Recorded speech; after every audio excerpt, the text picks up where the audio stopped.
వైఎస్ఆర్ కాంగ్రెస్ పార్టీలో కుటుంబపరమైనది మొట్టమొదటిసారి అనుకుంటా ఇంతమంది ఫేస్ చేస్తున్నారు.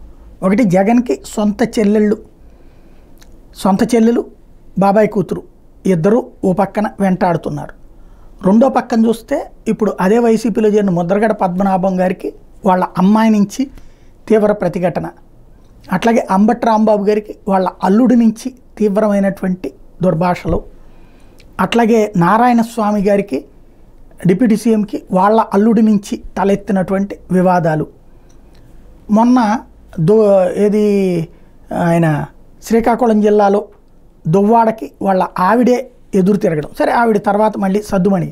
ఇప్పుడు ఈ ఉదంతాలన్నీ చూస్తుంటే రాజ్యం లేదా రాజ్యాధికారం లేదా పాలిటిక్స్ అనేటువంటి దానికి కుటుంబాలేమి అతీతం కాదు, కుటుంబాల్లో ఉన్న సంబంధాలేమి అతీతం కాదు.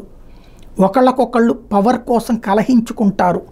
దానివల్ల ఏం ప్రయోజనం వస్తుందంటే ఆర్థికంగా లాభపడే వాళ్ళు 5% మంది కూడా ఉండరు, బోల్డ్ అంత తగలబెట్టుకునే వాళ్ళు ఎక్కువ.